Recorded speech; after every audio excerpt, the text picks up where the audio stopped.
Hello everybody. I am starting with a new unit number 4, polymer chemistry. In polymer chemistry, there are certain terminologies which we need to know.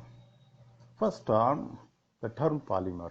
The term polymer is defined as a macromolecule of high molecular weight formed with a repeated combination of several simple molecules called monomers.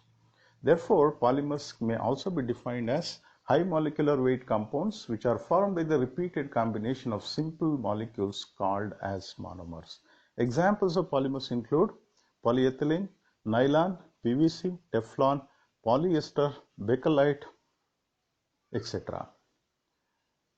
The repetitive unit which is present in a polymer is called as a monomer.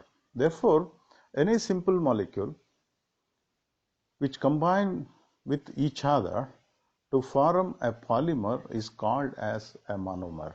Remember, any simple molecules cannot become polymer because to become a monomer, it should have to have certain qualities. Right? The certain qualities are, number one, it should be bifunctional. That means it should have minimum at least 2 functional groups, or it should be a molecule containing olefinic double bond or a triple bond. Therefore, not all simple molecules can become monomers. To become a monomer, it should have to have at least 2 double bond or at least 2 functional groups. Therefore, examples of monomers include ethylene. For example, in case of ethylene, if you write down its structure, CH2 double bond CH2, it has 1 double bond, it can open up to give a polymer. Vinyl chloride, butylene, chloroprene, or for example, nylon 6,6 if you take, it is a polymer obtained by the combination of hexamethylene diamine, which is having 2 functional groups at terminal, NH2 on one end and the other end another NH2, and adipic acid, which is having 2 functional groups.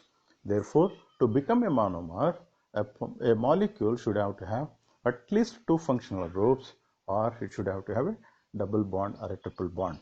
Therefore, not all simple molecules can become monomer. The process of conversion of monomers into polymers is called as polymerization. It is defined as a chemical reaction in which monomer is converted into a polymer. And the number of repetitive units present in a polymer is called as a degree of polymerization. It is a representation of number of repetitive units, that is monomers, present in a polymer. Therefore, follow this equation given below. Degree of polymerization equals molecular weight of the polymer divided by molecular weight of the monomer. Degree of polymerization, F, in this case, say for example, 3 monomer molecules, 3 CH2 double bond CH2 gives you a polymer with CH2 3 times. Therefore, degree of polymerization will be equal to mass of the polymer M, that is 28 is the molecular weight of the monomer, which is present 3 times, and therefore it will be equal to 84 Daltons.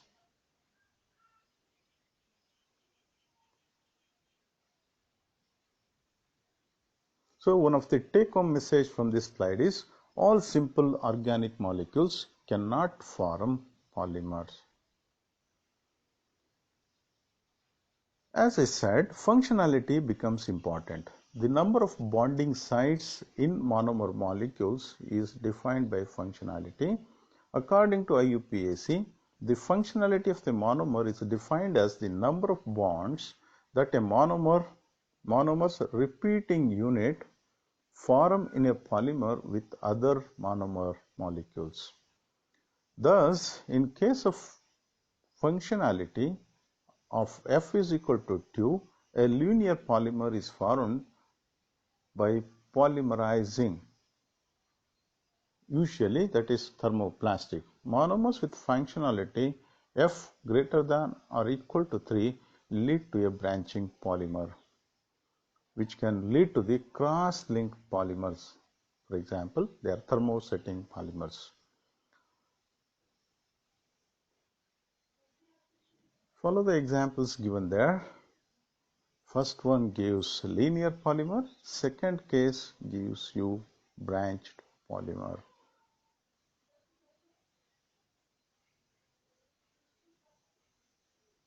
Classification of polymers. Polymers are classified in several different ways. There are at least 5 to 6 ways of classification of polymers. They are classified based on their availability as natural polymers and synthetic polymers, based on their based on the effect of temperature on them. They are classified as thermoplastic and thermosetting plastic. Based on the chemical reaction from which they are obtained, they are classified as addition polymers and condensation polymers. Based on their structure, they are classified as linear, branched and cross-linked polymers. Based on their tacticity, they are classified as atactic, isotactic and syndiotactic polymers. Let us see each one of them. Natural polymers are those which are obtained from the natural sources such as plants and animals. Examples of natural polymers include cellulose, starch, protein, cotton, silk, wool, glycogen, etc. Contrary to that, synthetic polymers are those which are synthesized from simple molecules which are not in plant, or they are not obtained from animals. They are synthesized in the laboratory artificially by carrying out a chemical reaction. Examples of synthetic polymers include polyethylene, polystyrene, Teflon, PVC, nylon, etc. Based on the molecular forces, polymers can be classified into thermoplastic polymers and thermosetting polymers, elastomers and fibers. Polymers are classified into other types based on the effect of temperature as thermoplastic polymers and thermosetting polymers. Polymers which become soft on heating and hard on cooling are called thermoplastics. Examples include polyethylene, plexiglass, polyvinyl chloride, etc. Contrast to that, thermosetting polymers are those which undergo chemical change and cross-linking on heating, and therefore they become permanently hard. In other words, they set into a rigid and infusible structure. Therefore, they are called as thermosetting polymers. They set at a particular temperature. Therefore, they cannot be reclaimed. Examples of thermosetting polymers include phenol formaldehyde resins, urea formaldehyde resins, epoxy resins, etc. Right? Polymers are classified, as I said, based on the molecular structure as plastics, elastomers and fibers. Elastomers are the polymers that can be stretched at least thrice their original length, but regain their original structure or return to their original structure almost instantaneously without undergoing any dimensional change. Such polymers are called as elastomers. They show the property of elasticity. Example of elastomers include natural rubber, synthetic rubber, all rubbers, right? Are categories of elastomeric rubber. Neoprene rubber is an example of elastomer. Natural rubber is an example of an elastomer. Right? Fibers are the polymers which have chains that are held by hydrogen bonding. They are generally crystalline in nature and have high tensile strength. Their length to breadth ratio will be very high. Examples of such polymers include nylon, polyester, etc. Based on the method of polymerization reaction, their polymers are classified as addition polymers and condensation polymers.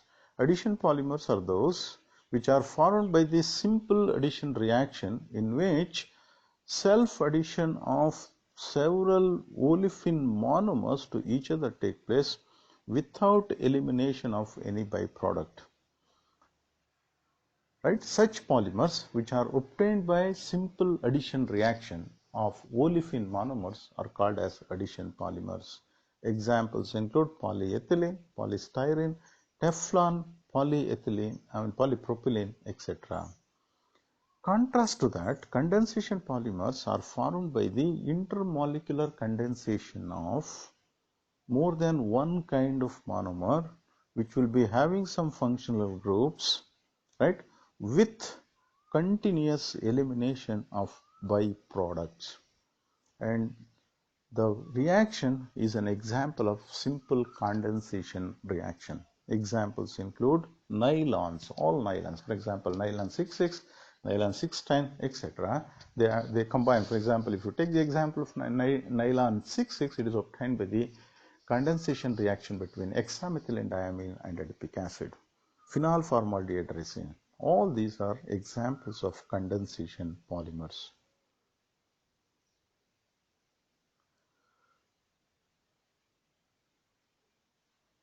Well, therefore, as polymers are obtained by the combination of monomer units, the molecules will have really high molecular weight, very high molecular weight. Polymers are therefore called as macromolecules. They consist of monomers of identical or different chemical structure. Accordingly, they are classified as homopolymers and copolymers. In case of polymers, homopolymers, there will be only one kind of repetitive unit. For example, polyethylene, if you take, they contain only ethylene molecules, only one type of monomer. Such kind of polymers are called as homopolymers. If in an addition polymer, if there are more than one kind of monomer involved, then such type of polymers are called as copolymers. For example, see the general example here.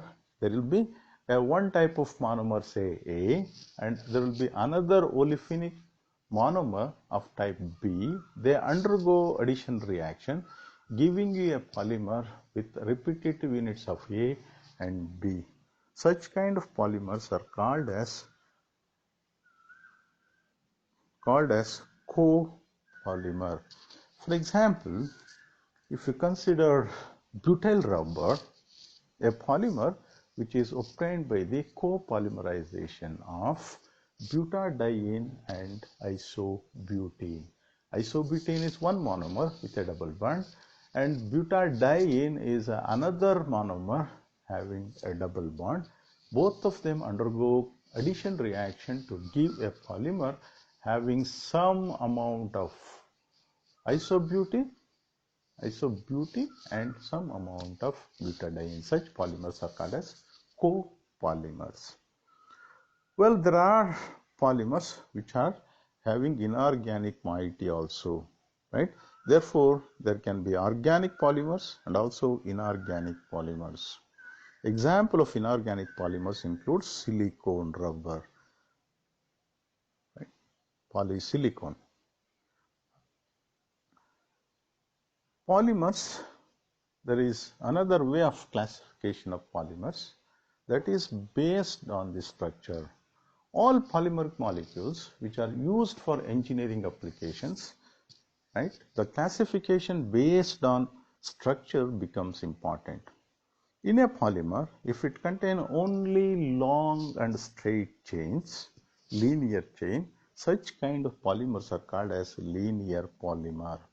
For example, polyethylene can be obtained as a linear polyethylene. Commercially, it is available in the form of HDPE, high density polyethylene. Other examples include polyvinyl chloride. In a polymerization occurs, polymerization reaction may lead to the formation of branches formation. As the growing chain grows, there can be branching happening. Such kind of polymers are called as branched polymers. Generally, branched polymers will have low density. For example, commercially, low density polyethylene can also be obtained. If there is a cross link between the chains, as the polymer chain growth occurs, the chains can get interlinked due to reaction condition, leading to the formation of a cross-linked polymer.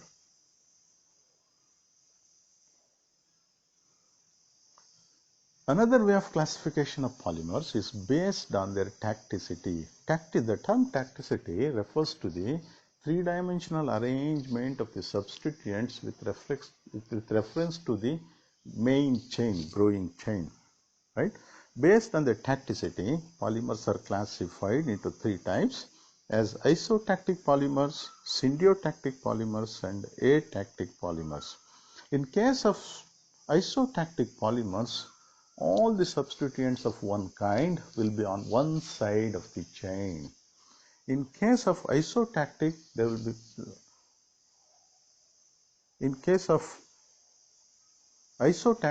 all the chains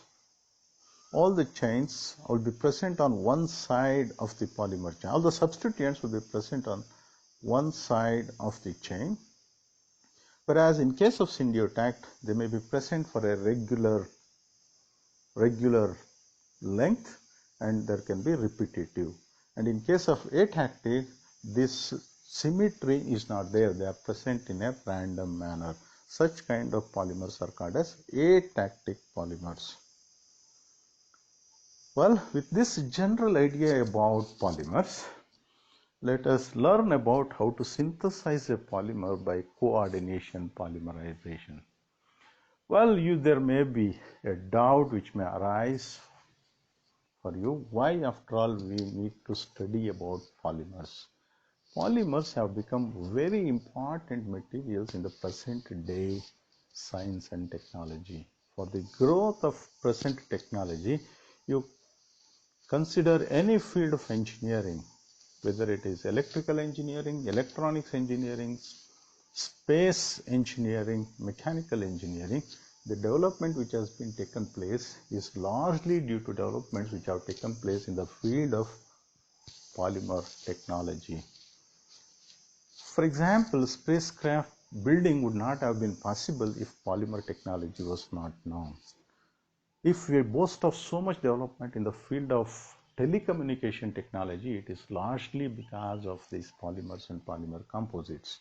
Even in the field of electronic engineering and electrical engineering, the development has been equally contributed by the development in the field of polymer technology. Therefore, engineering students need to learn about these polymers.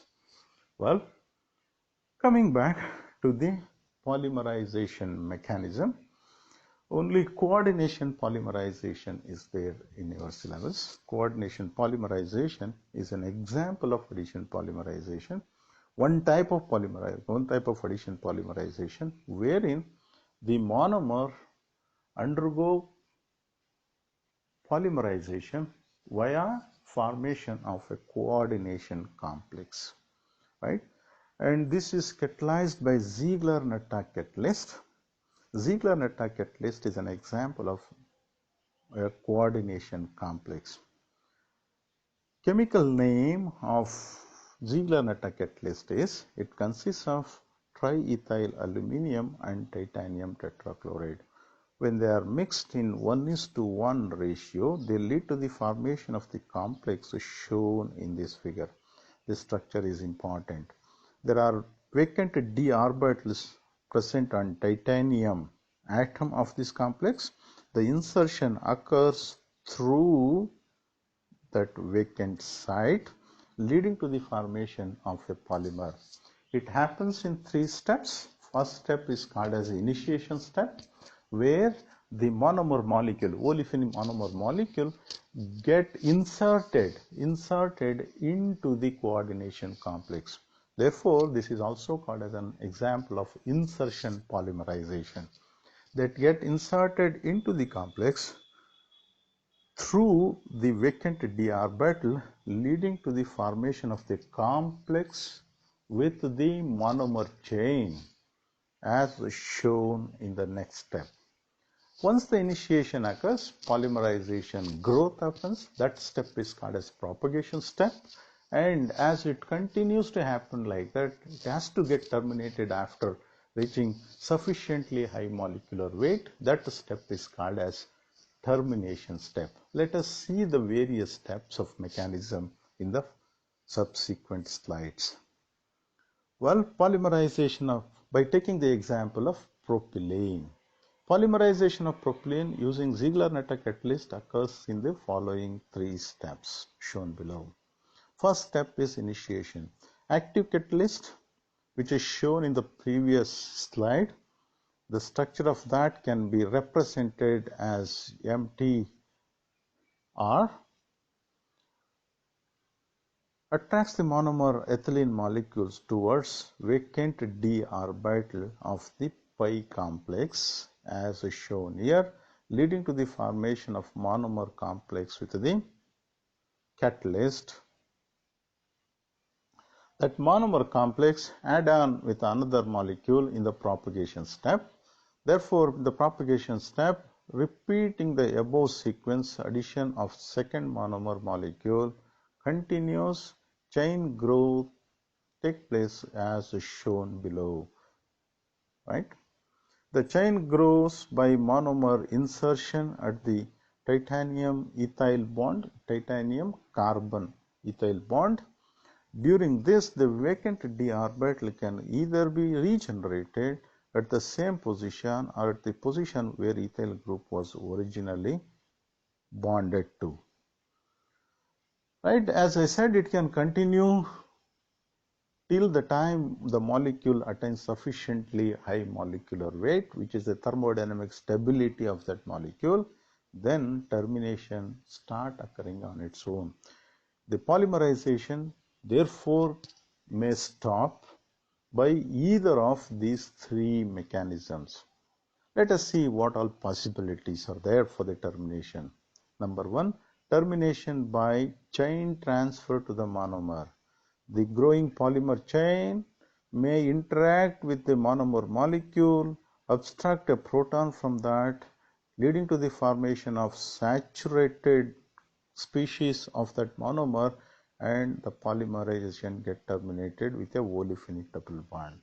Second possibility is termination by internal transfer, internal hydrogen transfer. Therefore, it is called as internal hydride transfer.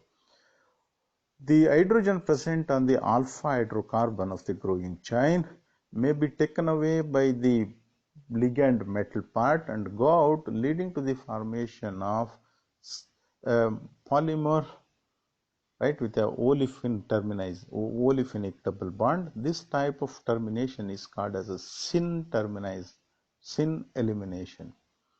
Third one is a transfer by an active hydrogen compound. There can be some other compound present in the reaction system containing an hydrogen, for example R prime H.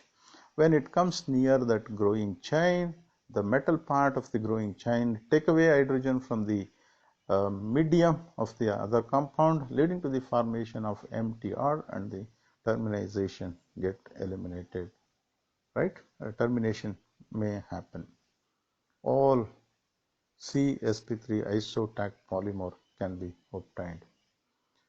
Therefore, this polymerization process compared to other polymerization process like ionic polymerization or radical polymerization has some advantages. The advantages are, it is an heterogeneous solid phase metal catalyst. Catalyst can be easily recovered therefore, and that catalyst can be recycled.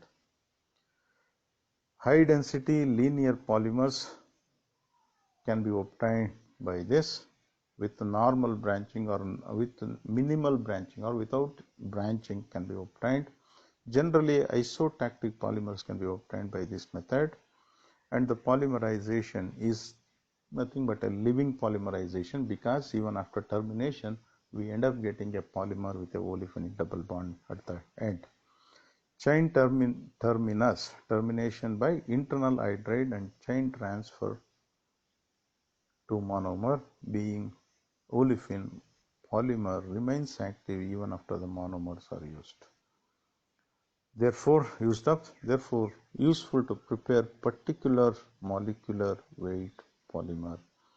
We can also get information about these addresses.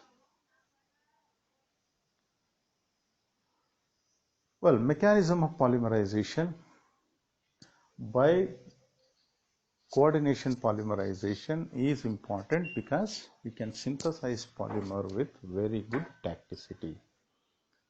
Well, after knowing about mechanism of polymerization, let us learn about methods of polymerization. What all different methods are available for carrying out polymerization. They are also called as techniques of polymerization. They are bulk polymerization, or it is also called as mass polymerization. As second one is solution polymerization, third one is emulsion suspension polymerization, and the fourth one is emulsion polymerization. Let us see how each one of them are different from each other. What are the advantages and disadvantages of these methods of polymerization? Let's stop here.